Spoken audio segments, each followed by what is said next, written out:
Using a Medicaid Compliant Annuity, or MCA for short, is a simple and quick way to spend down a Medicaid applicant's excess countable assets and accelerate eligibility for benefits.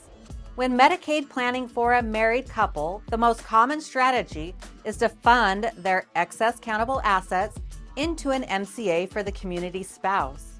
According to Medicaid rules, both the institutionalized spouse and the community spouse are entitled to keep a portion of assets. While the ill spouse can only retain about $2,000 in most states, the community spouse is able to keep a larger amount, known as the Community Spouse Resource Allowance. After accounting for these allowances and spending funds on exempt assets, such as funeral expense trusts, home improvements, legal fees, and debts, the remaining amount can be spent down through the MCA. The community spouse is the owner, annuitant, and payee of the MCA. And once the annuity is purchased, the ill spouse immediately becomes eligible for Medicaid. Now, you may be wondering, how long should the MCA term be? In order to be Medicaid compliant, the term must be equal to or shorter than the owner's Medicaid life expectancy. Apart from that requirement, the term can essentially be as short or as long as you and your client see fit.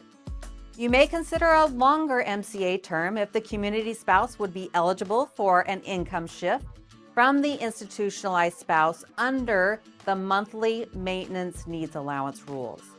This would protect more funds for the couple and limit the amount going to the nursing home. You may consider a shorter term if the community spouse has higher monthly expenses that would not be covered under the MIMNA, or if the community spouse is in poor or questionable health.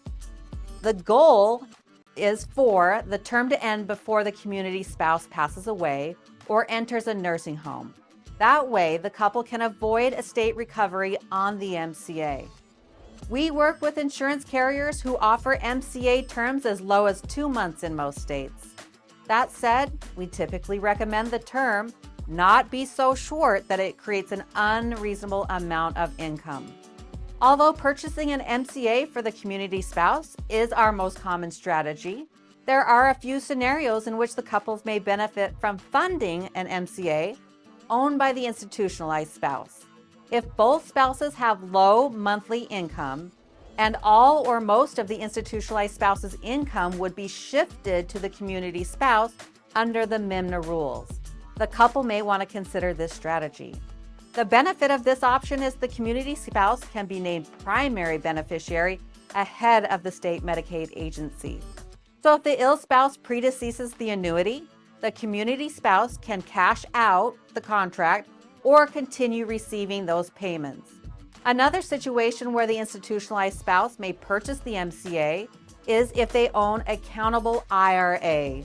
In these cases, they can use the name on the check rule strategy, which based on a Medicaid guideline is used to determine who the income belongs to. In some cases, the IRA can simply be transferred into the annuity, and the community spouse receives the income through the MIMNA rules. However, if their income exceeds the MIMNA, the name on the check rule can be a great solution. With this strategy, the institutionalized spouse transfers their IRA funds into the MCA. They are the owner of the contract, but they designate the community spouse as the payee. For Medicaid purposes, the income from the annuity is deemed only to belong to the community spouse.